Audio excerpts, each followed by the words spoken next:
fiez pas aux apparences. Il y a mille et une façons de servir son pays. En courant les capteurs ou en importunant les honnêtes femmes? Il faut savoir parfois payer de sa personne, mademoiselle. Pauvre France, les gens n'appelleraient qui de droit, vous croyez bien. Je le crois, je le crois. Mais maintenant, si vous vouliez vous calmer un peu, on pourrait peut-être parler, non? Vous calmez? Mais je ne peux pas vous calmer! Je viens ici chez moi pour visiter un orphelinat. Et j'y trouve une bande de creux sous la coupe de cette mijaurée venteuse et pénale. Je me calme. Vous devriez avoir honte. Ce qui ne fait pas honte à la fille du duc de Trevor semble horrifier une de la en un mot. Assez charmant, non? Dehors! La duchesse et ses amis ira proposer ses marchandises ailleurs. Je ne renouvelle pas leur balle. Eh bien, vous nous aurez fait passer un joyeux Noël. Rien n'est impitoyable pour la vertu. Le ciel me préserve. Un chou! Être vertueuse. Eh bien, moi, pour une fois que j'avais trouvé une bonne maison, il va falloir que je retourne à l'apportage avec mes marins. Quand je pense à M. Edmond, il me disait toujours, Gertrude, ma fille, j'aime tellement être au lit avec toi que j'irai bien jusqu'à te coucher pour mon testament. En voilà un qui en disait encore plus qu'il en faisait. Résultat, nous voilà à la rue. Oh, mais écoutez-la! Écoutez-la! Salir la mémoire qui n'est plus là, d'un homme qui n'est plus là pour répondre à ces mensonges, j'en perds mon latin. Vous, une fille d'Alsace, vous devriez avoir honte. Je ne suis pas une menteuse. Monsieur Edmond, il m'appréciait, même qu'il disait toujours qu'il n'y avait pas une fille pour faire le bien aussi bien que moi. Faites la paix. Ah, il le disait à moi aussi.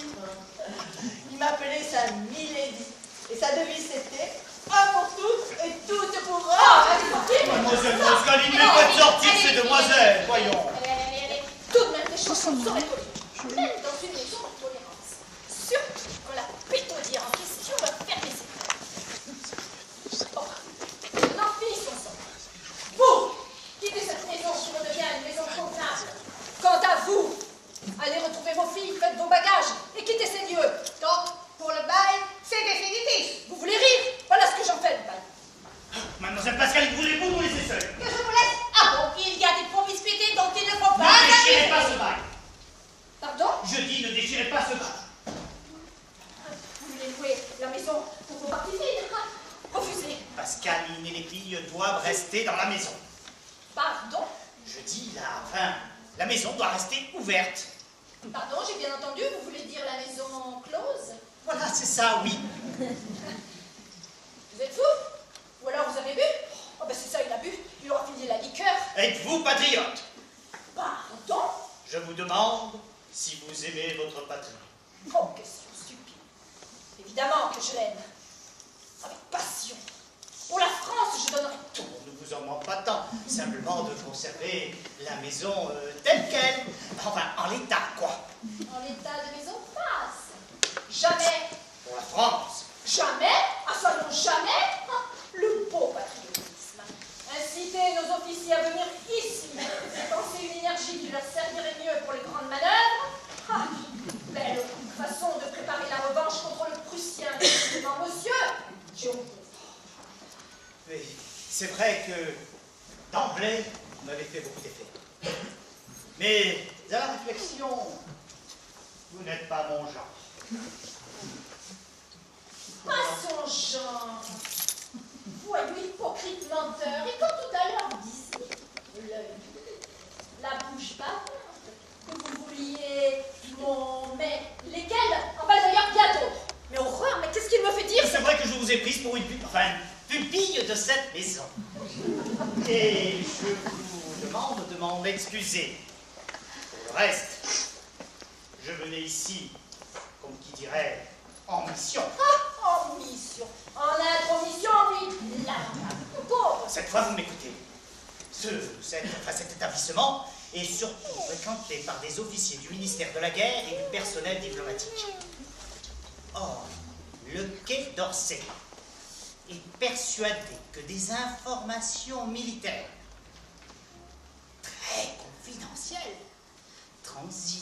cette maison à destination de l'étranger.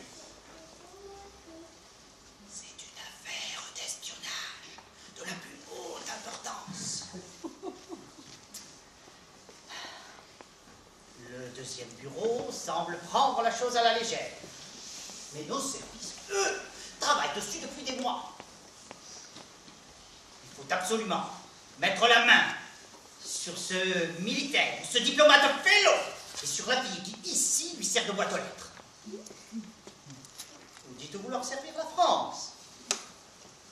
Jamais vous ne le pourrez faire mieux qu'en acceptant ce sacrifice à vos principes, aussi grand qu'il puisse être. Vous mentez. Dans ma maison, un traître. Impossible. Et là, si je suis formel.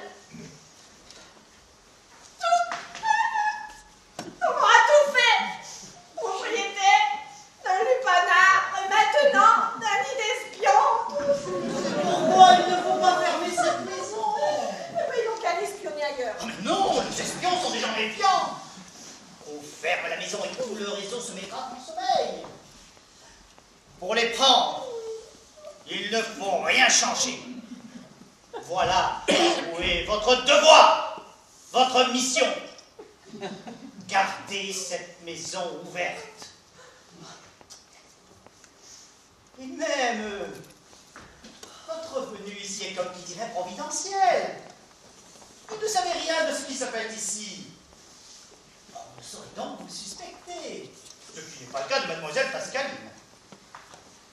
Or, il nous faut dans la place une alliée, une personne digne de la plus totale confiance. C'est pourquoi cette maison, si vous pouviez la diriger. Quoi? Bah, vous n'y pensez pas. Oh, de la tournée.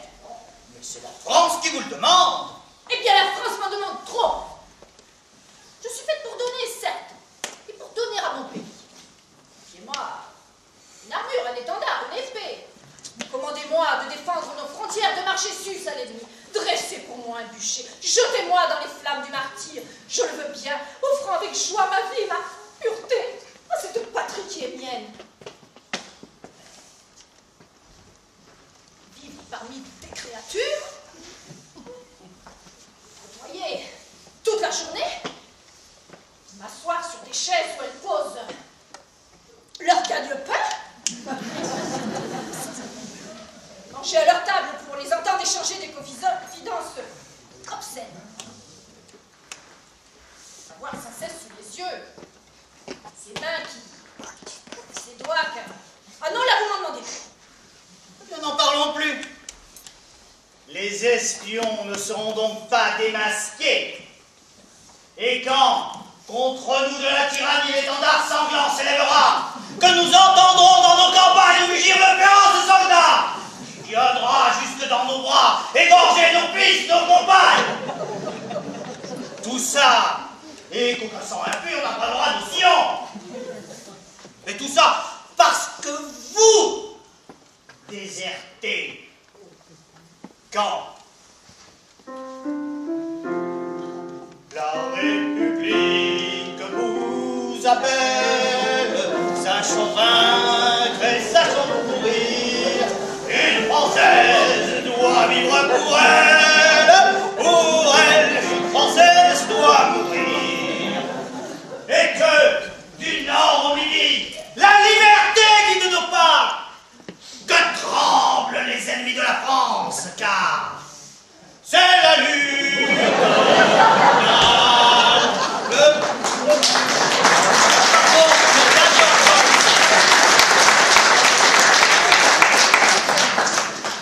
J'accepte.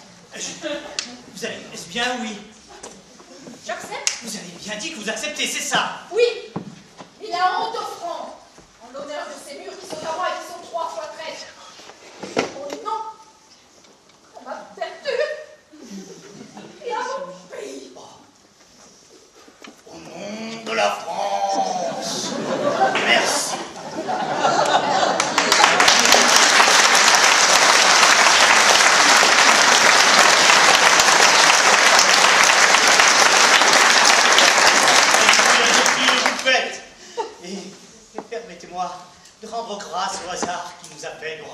Vous m'avez déjà dit. Oui, bon, eh bien, nous sommes donc d'accord. Ici, rien ne change. Les filles continuent de montrer leur talent. C'est-à-dire qu'elles continuent, comme d'habitude, à travailler avec leurs fesses, leur faisceau de clientèle habituel. Vous les laissez jouir. De la même liberté de manœuvre. Juste une surveillance discrète, mais constante. C'est très vos yeux, vos oreilles. Une des filles ici a un contact. Il faut trouver laquelle et avec qui. Même mademoiselle Pascaline ne doit pas être au courant. Elle est aussi suspecte que les autres. Ici, mais comment on va faire? Et comment je vais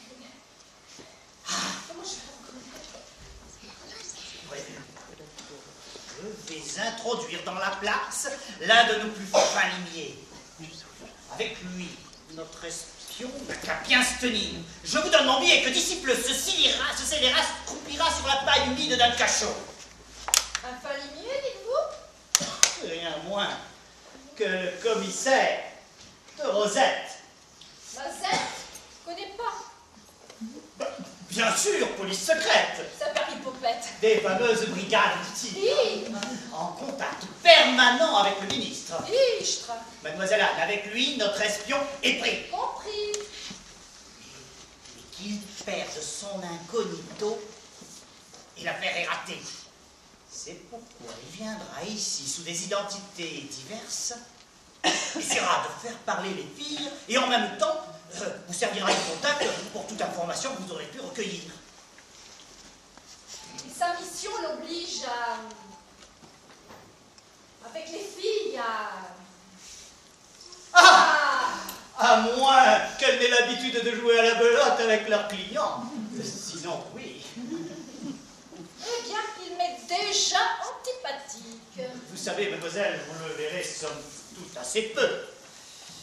Et puis, vous savez, nous servons, vous, moi, lui, tous, nous servons le pays. Alors, nos sympathies, nos antipathies sont de bien petites choses, n'est-ce pas? Comment le reconnaîtrais-je? Vous ne le reconnaîtrez pas.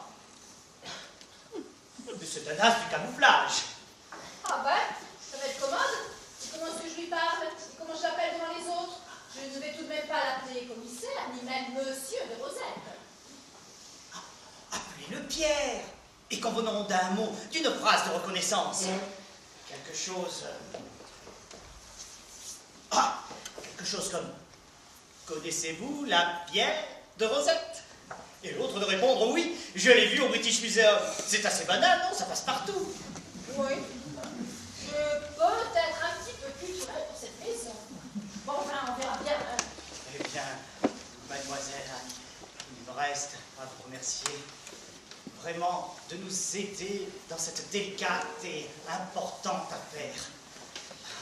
Vraiment, on le saura en très haut lieu, soyez-en sûrs. Et puis, pour ce qui vous concerne, nous sommes certainement appelés à nous revoir. Oserais-je vous appeler Anne? Non. Bon, bien, eh bien, il me reste à me retirer et vous laisser vous laisser, mademoiselle.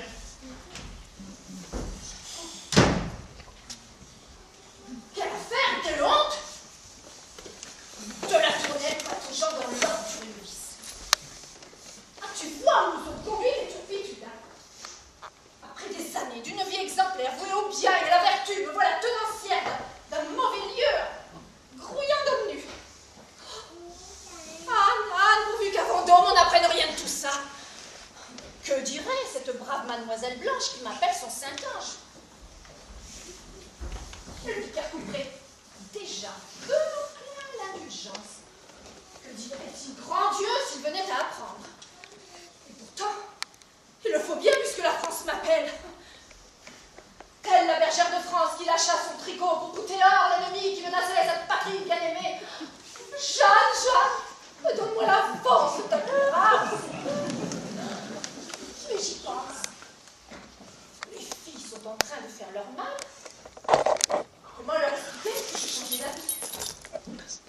Que la maison est ouverte? Et que j'en prends la direction? Que dire? Que leur dire? Je dois trouver une excuse, une histoire, un discours. Oui, c'est ça, un discours. Une tirade à vue de nez, quelque chose comme... Mais sur quel ton? Si j'essayais, ah oui, plutôt... joyeuse. Mais c'est chez moi, c'est l'arme de crocodile. J'ai voulu pour Noël faire un poisson d'avril. Miséricordieuse. Puisque vous ne suciez, comment vous pûtes croire que des filles des rues j'enverrais au trottoir? Voilà le maternel. Comment mon cœur de mère pourrait de ses petits priver le pauvre ventre de vitaux, croutons, rassis? Patriotique. Je salue ces sillons qu'appreuvent nos soldats avant que leur sang pur n'appreuve les combats. Asocial. Puisque vous dégorgez le trop-plein des rubriques, vos prestations relèvent du service. Proverbial. Si c'est bien l'enfant Jean qu'on devient forgeron, alors il faut des garces pour forger les garces. Résigné. La chair est triste, hélas. Aussi donc l'homme doit rendre la chair joyeuse avec des filles de joie. Mécontente. Non, le mensonge est plus gros dans tout ce verbiage que venait de Cyrano au milieu du visage. À mon oncle hypocrite que je respecte tant, de quel bien mauvais goût vous m'avez fait pourtant, pour que je crus si bon, si gentil, méritant, j'y j'aurais que vous fûtes méchant. Edmond, grosse, Voilà, nous sommes prêtes. La maison est à vous. Et merci pour ce joyeux Noël. C'est la rue qui nous attend. Mais rassurez-vous, nous partirons dignement. Ne dis rien, Gertrude. Les grandes agonies sont muettes. Je me tais. D'ailleurs, peut-être que demain, je me tairai pour toujours. Minute. J'ai quand même 2 mots à lui dire. Vous n'avez pas à être fiers de ce que vous faites. Alors c'est bien simple. Quand les filles m'ont dit ça tout à l'heure dans les coulisses, je me suis dit, c'est pas possible. C'est pas possible qu'une femme de bien, qu'une femme française, une femme de cœur. Ne fatigue pas, Madelon. On s'en va. C'est tout. Minute, je peux quand même exprimer, non? Laissez tomber, mademoiselle Matelon. Quelle est la carte de sa maison? Vous n'avez pas honte de renvoyer à la rue des filles qui avaient fini par en sortir et de les coller au trottoir en plein hiver? Quand vous serez bien au chaud entre vos 4 murs, pensez à elle. T'entends le pavé, le cœur transi, les doigts tout bleus par le froid, le nez qui coule, les veines qui claquent, les yeux qui pleurent des larmes de glace, les mailles des dents qui tombent en plaques, les orteils dégrossés par l'onglet, le cheveu de fer en peur. Arrête ton roman d'épouvante. Tu as fait ce que tu as pu. Ah, moi, oui, mais elle, non. Ça lui coûte quoi de nous laisser la maison? Et ça lui rapporte quoi de nous la reprendre? Sous prétexte que vous n'êtes pas des orphelines. Enfin quoi? Elle va devenir des orphelines, non? Être orpheline, c'est facile. C'est à la portée de tout le monde. Il n'y a pas de mérite. Mais elle... Alors là, ce qu'elles font, c'est pas à la portée du premier venu. Parce que vous êtes évidemment pas au courant, ma petite dame, puisque vous avez pas tâté de la chose. Mais les bons hommes, moi je vous le dis, il faut se les farcir. Ah, chez eux, ils filent plutôt tout. Oui, bonbonne, non, bonbonne. Et quand c'est que la bourgeoise elle a fait le coup de la migraine ou de l'auberge du cul tourné, il tire un bout la gueule, mais ça s'arrête là. Mais abuser. Sans compter qu'au lieu de leur jeter la pierre, feriez mieux de penser que c'est peut-être grâce à des filles comme elle que vous avez pu garder votre berlingot. Oui, madame, parce qu'une brave fille dans leur genre a fait ce qu'il fallait pour qu'il n'y ait plus le cœur à l'outrage. Voilà ce que j'avais à dire. Allez, maintenant, les filles, on peut y aller. Oh, un 20 jours, ça m'a dégagé les branches. Maintenant, vous avez été très bien. Ah ouais? Carrément shakespearienne. Quand on aura assez des chambres de bonne, songe à la chambre des députés. Moi, j'ai pas tout compris, mais j'ai senti que c'était grand, puissant et très émouvant. Oui, mais on ne peut convaincre que l'intelligence, jamais les préjugés. Alors maintenant, allons-nous. Elle m'a convaincue. Qu'est-ce qu'elle dit, la vieille fille? Qu'est-ce que vous avez dit? J'ai dit Madelon m'a convaincue. Ce que signifie? Ce que j'ai dit, les arguments de Madelon ont emporté ma conviction. Mais encore, Elle a su trouver les mots. Nous restons dans la maison. En effet, Moi, j'y comprends plus grand-chose. Mais je trouve ça grand, puissant et très émouvant. Pas vous? vous renouvelez le bail? Je me tue à vous le dire. Et c'est Madelon qui vous a... C'est son discours qui vous a fait changer d'avis? Il faut croire. Alors, les filles, qu'est-ce qu'on dit Je trouve ce revirement un peu étrange. Oh, et pourquoi est-ce que, s'il vous plaît, je ne serais pas capable de faire changer quelqu'un d'avis? La force de persuasion, c'est un don. On l'a ou on l'a pas. Madelon, ça suffit. Parce qu'il faut dire les choses et savoir les reconnaître. En fait, j'ai un regret. J'aurais dû me faire avocat. Maître Madeleine Loiseau du baron de la Chestieux. La classe. J'aurais défendu la veuve et l'orphelin, et même les maris des veuves et les parents des orphelins. Mais parce qu'il faut pas être sévère. Madelon, ça suffit. Montez avec Gertrude de nos bagages. J'ai à parler à mademoiselle de la Tour. C'est bien ça. À peine à quitter, le client te prend de haut. Et te voilà redevenu le larbin de la maison. Allez, viens, Gertrude. On débarrasse le plancher, puisqu'on est de trop. Mademoiselle, je veux bien croire que vous avez changé d'avis. J'ai changé d'avis. Et le bail, je le renouvelle à un détail près. Un détail? Je prends la direction de cette maison. Madelon. vous quoi? La direction de ce lupanat? En effet, vous voulez dire chez eux. Mais vous plaisantez, vous vous moquez de nous, et ce n'est pas drôle. Pas du tout. La maison poursuit ses activités, mais sous ma direction. C'est la condition sine qua non à prendre ou à laisser. Un contrat sera clairement rédigé. Maître Cadet, qui est notre clientèle, pourra s'en charger. Mais vous ne saurez pas. Oh, allons donc, attendons. Je suis trésorière de l'association paroissiale et je m'en tire très bien. Les chiffres sont des chiffres. L'argent n'a pas d'odeur, c'est bien connu. Il n'y a pas de ce métier. Ce que doit dire que pourra. La fin justifie les moyens. Il n'y a que le premier pas qui coûte. Bon, enfin voilà, vous savez.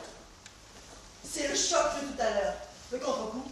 Pour le toast, quelque chose de parfait. Curieux revirement.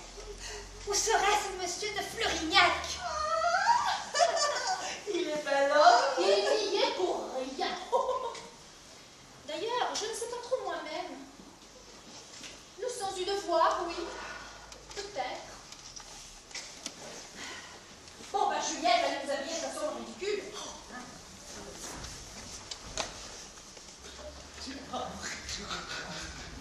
C'est vrai, la tour de comme quoi Juliette avait me dire, comme quoi la vieille fille, ben, la vraie demoiselle, elle serait devenue la propriétaire de ce clac. Mademoiselle est en effet la nouvelle gérante de cette maison.